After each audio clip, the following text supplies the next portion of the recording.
Hello friends, सी language में आज हम इंट्रोडक्शन टू सी का पार्ट 2 देखने वाले हैं। तो आज के इस वीडियो में हम सी लैंग्वेज का बेसिक क्लियर करने वाले हैं। पिछले लेक्चर में भी हमने इम्पोर्टेंट बेसिक ही सीखा था। इस लेक्चर में भी हम कुछ बेसिक ही देखने वाले हैं जो हमें प्रोग्रामिंग सीखने से पहले ज़रूर पता होना चाहिए। जब हम अपना बेसिक क्लियर करेंगे तो अगले वीडियो में हम अपना प्रोग्रामिंग स्टार्ट करेंगे। तो आज के इस लेक्चर को स्टार्ट करते हैं। आज हम कुछ ऐसे टर्मिनोलॉजीज देखेंगे जो आपको स्क्रीन में दिखाई दे रहे हैं। तो आज हमारा पहला पॉइंट है, व्हाट इज कंप्यूटर। कंप्यूटर एक इलेक्ट्रॉनिक्स डिवाइस है जो कुछ इनपुट लेगा, प्रोसेसिंग करेगा और आउटपुट देगा। अगर कोई भी डिवाइस इन 4 अंडरलाइन वर्ड्स को फॉलो करता है तो वो भी एक कंप्यूटर है। कुछ लोग व्हाट इज कंप्यूटर यानी कि डेस्कटॉप कंप्यूटर और लैपटॉप कंप्यूटर यही बता देते हैं। हमारे आसपास ऐसे भी कोई चीजें होती है जो कंप्यूटर जैसी होती है मगर हम उन्हें कंप्यूटर नहीं कह सकते, जैसे कि हमारा कैलकुलेटर, वो भी एक कंप्यूटर ही है। वो भी इन 4 शब्दों को फॉलो करता है, जैसे कि इलेक्ट्रॉनिक, इनपुट, प्रोसेस, आउटपुट, ये भी देता है।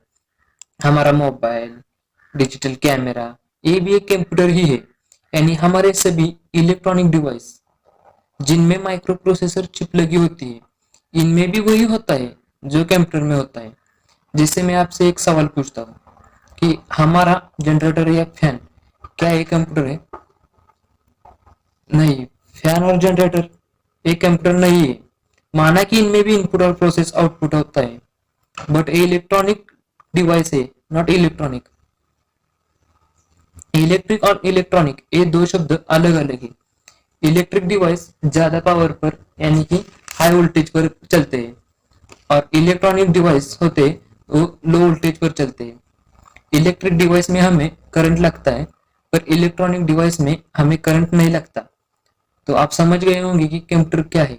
जो इनपुट लेता है, प्रोसेस करता है और आउटपुट देता है, उसे कंप्यूटर कहते हैं। हमारा दूसरा पॉइंट है जीसीसी कंपाइलर। जीसीसी यानी कि क्या? जीसीसी यानी कि जीएनयू कंपाइलर कलेक्शन। तो कंपाइलर करता क्या है? कंपाइलर है एक सॉफ्टवेयर है, ये आपके लिखे हुए प्रोग्राम को दूसरी भाषा में कन्वर्ट करता है। कंपाइलर यह है सॉफ्टवेयर हमारे ट्रांसलेटर की तरह ही काम करता है, जैसे किसी लैंग्वेज को दूसरी लैंग्वेज में कन्वर्ट कर देना। पहले तो मैं आपको ये बता दूं कि कंपाइलर करता क्या है। उसके पहले मैं आपको ये बताना चाहूंगा कि जो हमारी मशीन होती है, जैसे कि आपका माइक्रो प्रोसेसर हो या आपका सीपीयू हो, उसको तो सिर्फ एक भाषा समझ में आती है और वो है 0101। इसके अलावा उसे कोई भी लैंग्वेज समझ में नहीं आती। हम जो प्रोग्रामिंग करते हैं वो हम सी प्लस प्लस में करते हैं, उसमें हम फॉर व्हाइल वॉइड यूज करते हैं, लेकिन माइक्रो प्रोसेसर को ये सब समझ में नहीं आता। अब कंपाइलर ये एक ऐसी सॉफ्टवेयर है जो इंग्लिश में हमने कोडिंग की है उस चीज को कन्वर्ट करता है बाइनरी कोड में, यानी कि 0 और 1 में।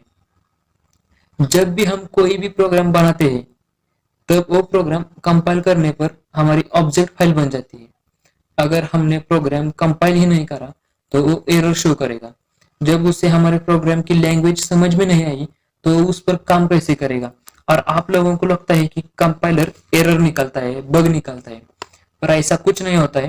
क्योंकि चलिए आप समझ लीजिए कि आपने प्रोग्राम में कोई गलती की है और फिर भी आपने उसे कंपाइल किया, तो आपने जहां गलती की है वहां जाकर कंपाइलर रुक जाता है और एरर शो करता है। जब तक आप उसे रिपेयर नहीं करते तब तक कंपाइलर आगे ही नहीं बढ़ता है। हमारा तीसरा पॉइंट है कंपाइलेशन प्रोसेस। इसमें हम देखेंगे कि जब हम सी का प्रोग्राम कंपाइल करते हैं तो उसमें एक्चुअली होता क्या है। तो वो जो सी का कंपाइलर होता है वो एक्चुअली कंपोनेंट नहीं होता है, बल्कि जो मल्टीपल कंपोनेंट का कलेक्शन होता है। पर उनके कुछ स्टेज या स्टेप्स होते हैं। पहला स्टेज है प्री प्रोसेसर, दूसरा स्टेप है कंपाइलर, तीसरा है असेंबलर और चौथा है लिंकर। जब आप सी की कोई फाइल प्रोग्राम कंपाइल बटन पर क्लिक करते हैं तो उसमें सबसे पहला स्टेप कंप्लीट होता है, वो है प्री प्रोसेसर। और प्री प्रोसेसर जो है वो अपना टास्क कंप्लीट करके उसका जो आउटपुट है वो पास करता है कंपाइलर को। कंपाइलर क्या करता है, तो कंपाइलर अपना टास्क कंप्लीट करता है और उस कोड को असेंबली लैंग्वेज में कन्वर्ट कर देता है, असेंबली लैंग्वेज में कन्वर्ट कर देता है। तो कंप्यूटर असेंबली लैंग्वेज को डायरेक्टली अंडरस्टैंड तो नहीं है, तो उसे केवल मशीन लैंग्वेज समझ में आती है। तो उसे असेंबली कोड को मशीन लैंग्वेज में कन्वर्ट करने के लिए हमें एक कंपोनेंट चाहिए, वो है असेंबलर। असेंबलर हमारे असेंबली कोड को कन्वर्ट करता है पेयर ऑब्जेक्ट कोड। और लास्ट कंपोनेंट है लिंकर। तो वो क्या करेगा, जितनी भी हमारे ऑब्जेक्ट फाइल है और जो हमारी लाइब्रेरीज है उनको कंबाइन करके सिंगल फाइल में कन्वर्ट कर देता है और उसे हम EXE फाइल कहते हैं। हमारा चौथा पॉइंट है बेसिक सी कंसेप्ट्स।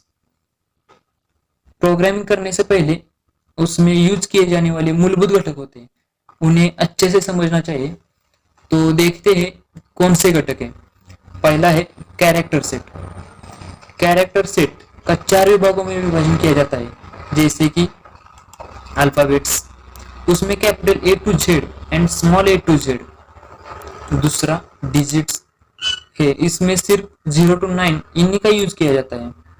और हमारा तीसरा पॉइंट है special characters, colon, semicolon, slash, dollar sign, etc।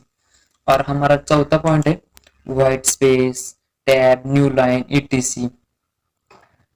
हमारा दूसरा पॉइंट है टोकन्स। कोड लिखते समय हम जो भी वर्ड लिखते हैं या सिंबल देते हैं उनको C टोकन्स कहा जाता है। उसके 5 पार्ट्स होते हैं।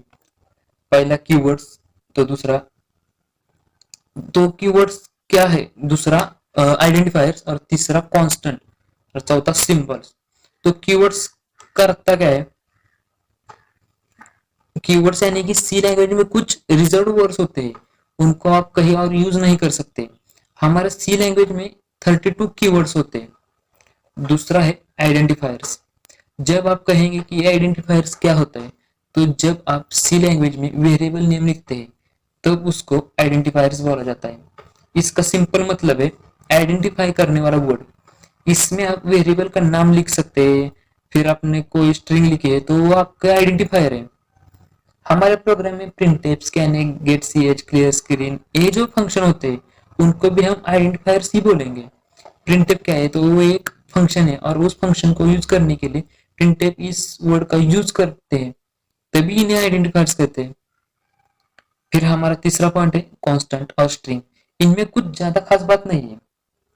हम कोई भी कांस्टेंट डिक्लेयर करते हैं या प्रोग्राम में हम वेरिएबल को कुछ कांस्टेंट वैल्यू असाइन करते हैं तो उसे कांस्टेंट और स्ट्रिंग कहते हैं।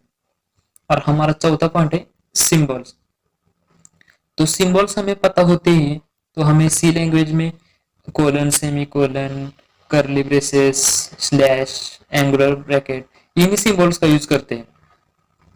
तो आज के लिए बस इतना ही। नेक्स्ट लेक्चर से हम प्रोग्रामिंग स्टार्ट करेंगे। अगर आपको ये वीडियो पसंद आए तो उसे लाइक करें, शेयर करें और इस चैनल पर नए हो तो इस चैनल को सब्सक्राइब जरूर करें।